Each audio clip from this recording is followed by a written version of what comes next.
बिस्मिल्लाहिर्रहमानिर्रहीम। अस्सलाम वालेकुम स्टूडेंट्स, मैं हूं हसन फरीद, आपका फिजिक्स टीचर। आज हम चैप्टर नंबर 1 फिजिक्स का स्टार्ट करेंगे। तो आइए जरा स्टार्ट करते हैं चैप्टर नंबर 1 को। स्टूडेंट्स, मैं अक्सर पूछता हूं बच्चों से कि इंसान को जब पहली दफा इस दुनिया में आने का मौका मिला तो वो शुरू के इंसान जो कुछ भी नहीं जानते थे, जब वो अपने इर्द गिर्द यूनिवर्स को देखते थे, दुनिया को देखते थे, डिफरेंट ऑब्जेक्ट्स को देखते थे, वो किस तरह से काम कर रहे हैं, तो उनके क्या फीलिंग्स होंगी। कुछ बच्चे कहते हैं कि sir they would be terrified, वो डरे हुए होंगे, और कुछ कहते हैं कि वो खुश भी होंगे। लेकिन इंसान किसी चीज से डरता या खुश तब होता है जब वो उसका पास जानता हो। अगर आप शेर को पहली दफा देख रहे हो तो क्या आप उससे डरेंगे? आपको क्या मालूम कि ये किसी अच्छी चीज का नाम है या बुरी चीज का नाम, ये खतरनाक है या सेफ है। वो तो जब आप वीडियोस देखते हैं तो फिर वीडियोस में देखने के बाद आपको एहसास होता है, जिसकी वजह से आप उससे डरे हुए। तो मेरे ख्याल में जब पहली दफा इंसान ने अपने इर्द गिर्द नजर डाली और उसको ये दुनिया देखने को मिली, तो पहली फीलिंग ना ही डर की थी ना खौफ की थी, बल्कि वो पहली फीलिंग थी तजस्सुस की, जिसे हम कहते हैं क्यूरोसिटी। यानी कि वो इस सोच में पड़ गया कि यार मैं इधर क्यों हूं और ये सारी कायनात किस तरह से काम कर रही है। और यही क्यूरोसिटी है जिसकी वजह से आहिस्ता आहिस्ता उसने अपने इर्द गिर्द की चीजों को एक्सप्लोर करना स्टार्ट किया। और जब ये चीजें एक्सप्लोर करना स्टार्ट किया, वो इन चीजों को लिखता गया, नोट करता गया ताकि वो भूल ना जाए। और करते करते करते उसने बहुत सा नॉलेज इकट्ठा कर लिया। ये उन दिनों की बात है जब साइंस का नॉलेज नहीं होता था, बल्कि साइंस के नॉलेज को, यानी अपने इर्द गिर्द की जितनी भी चीजें उनको जानने के इल्म को हम साइंस की बजाय नेचुरल फिलॉसफी का नाम देते थे।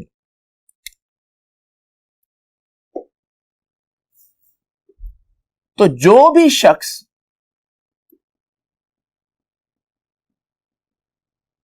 जिस भी नॉलेज को अटेन करे, हासिल करे, वो कहता था कि मैं नेचुरल फिलॉसफी पढ़ रहा हूं। और उस वक्त के साइंटिस्ट जो थे उनको साइंटिस्ट नहीं बोला जाता था, क्योंकि ये तो खुद वर्ड साइंस से आया है, तो उनको उस वक्त फिलोसोफर्स कहा जाता था। जैसे कि आप अरस्तु के यानी कि एरिस्टोटल के बारे में सुनेंगे तो आप कहेंगे कि ये फिलोसोफर है, लेकिन अगर यही शख्स आज होते तो आप इनको फिलोसोफर की बजाय साइंटिस्ट कहते।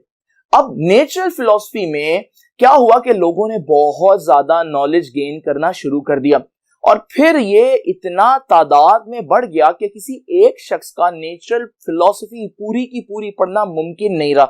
तो फिर ये जरूरत महसूस हुई कि नेचुरल फिलॉसफी का ये जो पूरा सब्जेक्ट है, क्यों ना हम इसको ब्रेक डाउन कर दें डिफरेंट पार्ट्स में। तो यहां से नेचुरल फिलॉसफी को दो पार्ट्स में डिवाइड किया गया।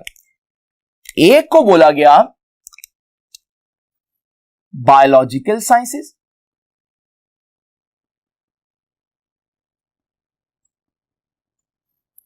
और दूसरे को बोला गया physical sciences.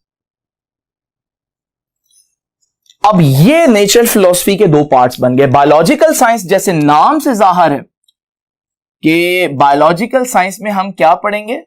It is the study of living organisms, जिंदा चीजों को। If you are studying plants, if you are studying animals, और you are studying like any living organism, algae, bacteria, anything, then you will say that I am studying biological science.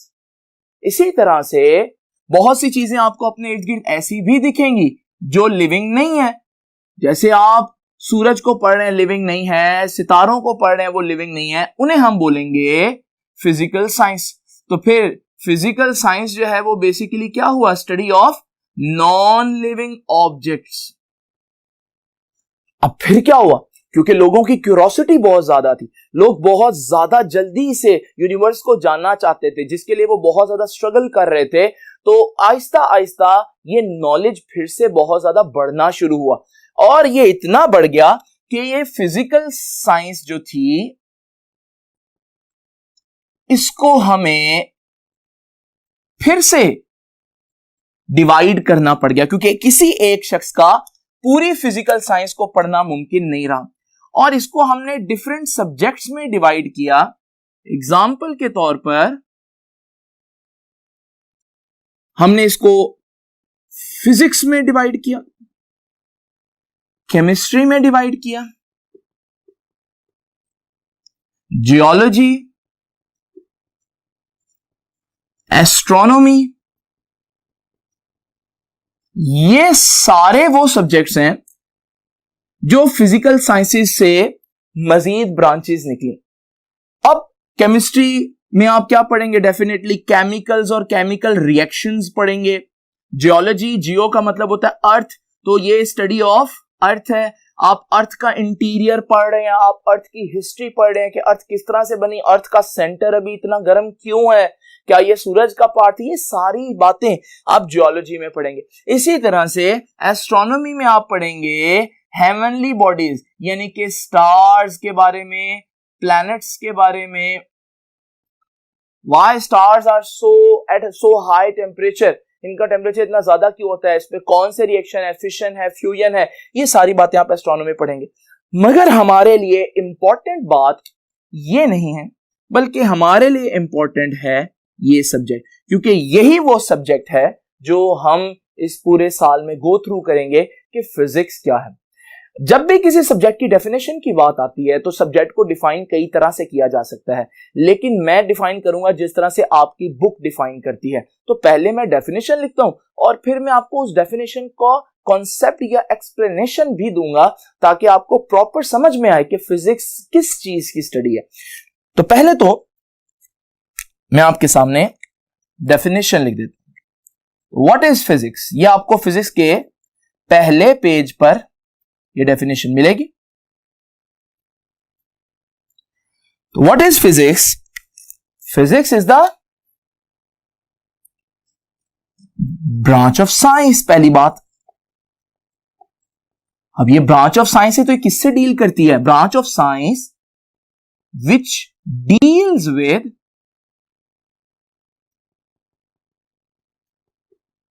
Study of, अब ये important बात आ रही है, किसकी study? Matter, number 2 energy, number 3 there mutual relationship. अगर आप इस definition को अंडरस्टैंड करना चाहते हैं तो 3 बातों पर फोकस करें। ये 3 बहुत important words, number 1 what is matter, number 2 what is energy, and number 3 what is the relationship of matter and energy. ये डेफिनेशन आप लोगों को याद होगा, आप लोग 9th में भी पढ़कर आए हैं, लेकिन अब ये फर्स्ट ईयर है, यहां पर आप सिर्फ 2 नंबर की डेफिनेशन को रट्टा मारकर कामयाब नहीं हो सकते, आपको एक एक वर्ड का डीप मीनिंग पता होना चाहिए। तो आइए जरा इन तीनों वर्ड्स को जिनको मैंने हाईलाइट किया एक्सप्लोर करते हैं कि रियलिटी में ये क्या है। तो आइए सबसे पहले हम जो वर्ड मैटर है उसको एक्सप्लेन करते हैं कि ये मैटर क्या होता है।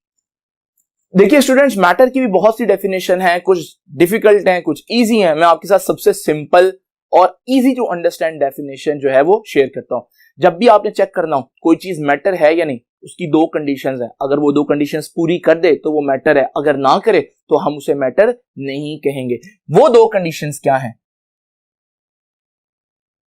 पहली कंडीशन है मैटर का मैस होना चाहिए, इट मस्ट हैव मैस।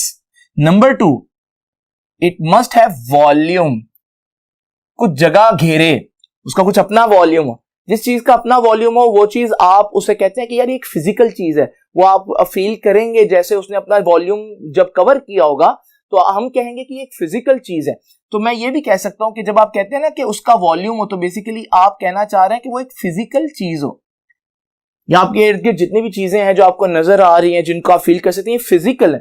अब जरा देखिए, हमारे पास ये 2 चेक जिसने भी पूरे किए वो मैटर है। फॉर एग्जाम्पल मैं देखना चाहता हूं कि this marker in my hand is matter और नॉट, क्या ये मैटर है या नहीं। तो मैं दोनों चेक अप्लाई करता हूं। पहली चीज देखते हैं, क्या इसका मैस है? यस, कुछ ना कुछ ग्राम्स में तो इसका मास होगा, तो मास तो हो गया इसका। नंबर 2, क्या इसने कुछ जगह घेरी हुई है? बिल्कुल इसने कुछ ना कुछ जगह घेरी है, आप इसका वॉल्यूम भी निकाल सकते हैं। अब हमारे पास इसका मतलब ये जो सॉलिड है ये क्या हो गया? मैटर हो गया, सॉलिड मैटर हुआ। नंबर 2, अब जरा देखते हैं व्हाट अबाउट लिक्विड्स। अगर मेरे पास पानी है और मैं पानी को देखना चाहता हूं कि ये पानी जो है क्या ये मैटर है या नहीं, और उसके लिए फिर मैं वही चेक अप्लाई करूंगा। अब देखें पानी का मैस भी होता है, आप केजीज में पानी मेजर कर सकते हैं। नंबर 2, पानी जो है उसने कुछ ना कुछ जगह भी घेरी होती है, उसका कुछ ना कुछ वॉल्यूम होता है। जब आप लिक्विड्स लेकर आते हैं, फॉर एग्जांपल आप कोक या पेप्सी लेकर आते हैं, तो आप कैसे लेकर आते हैं? 1.5 लीटर बॉटल लेकर आते हैं, 1 लीटर। ये लीटर क्या है? ये उसके वॉल्यूम ही तो है। तो इसका मतलब अगर हम लिक्विड्स पर भी अप्लाई करें ये बात, तो लिक्विड्स भी आपको पता चलेगा कि वो भी मैटर है। अब जरा देखिए, मैं बच्चों से पूछता हूं कि मुझे कोई ऐसी चीज बताएं जो मैटर ना हो, और बच्चे आंसर करते हैं कि सर अगर हम बात करें एयर की, तो ज्यादातर बच्चे समझते हैं एयर मैटर नहीं है। आइए जरा चेक करते हैं, एयर को क्लोजली चेक करते हैं। ये देखिए हमारे पास एयर है, सपोज करो मेरे हाथ में, मुझे तो उसका मास नहीं फील हो रहा, और उसने कोई जगह भी नहीं घेरी। देखो मार्कर होता तो उसने कुछ जगह घेरी हुई थी और मैं उसको ऐसे दबाता तो मुझे पता चलता कि यार मार्कर है फिजिकली मेरे हाथ में। लेकिन जब मैं ऐसे करता हूं तो एयर तो मुझे फील नहीं होती, तो मुझे लगता ऐसे ही है जैसे एयर का ना मैस है ना एयर का वॉल्यूम है। लेकिन इसको अंडरस्टैंड करते हैं जरा डीप थिंकिंग से। जरा देखिए हमारे पास अगर आपके सर पर एक चुंटी बैठी और आपको फील नहीं हो रहा, इसका मतलब क्या वो बैठी ही नहीं है? आप कहेंगे नहीं सर बैठी है, लेकिन उसका मैस या उसका वेट इतना कम है कि आप फील नहीं कर पा रहे। बिल्कुल ऐसे ही मेरे हाथ में जो एयर है उसका भी मैस है, लेकिन वो इतना कम है कि मैं फील नहीं कर पा रहा। लेकिन अगर मेरे पास कोई बड़े ही जबरदस्त सेंसिटिव इंस्ट्रूमेंट हो और मैं वहां से इसको मेजर करूं, तो इसका भी मैस आएगा। तो इसका मतलब मैस हुआ। नंबर 2, क्या इसका कुछ वॉल्यूम होता है? अगर आप एक सिलेंडर लेकर जाएं और आप उस सिलेंडर को गैस से भरवाएं, तो क्या आप जितनी मर्जी गैस भर लेंगे? आप कहेंगे नहीं सर, उसको बंद करना पड़ेगा वरना सिलेंडर फट जाएगा। सिलेंडर क्यों फट जाएगा? क्योंकि अंदर गैस भर गई है। दूसरे अल्फाज में अंदर जो गैस है उसने सारा वॉल्यूम ऑक्यूपाई कर लिया। इसका मतलब गैस का वॉल्यूम भी होता है। तो फिर वो गैस या एयर जिसको आप समझते थे कि वो तो मैटर नहीं है, एक्चुअली में वो भी मैटर है। अब जरा देखें तो सॉलिड भी मैटर हुआ, गैस भी मैटर हुई और लिक्विड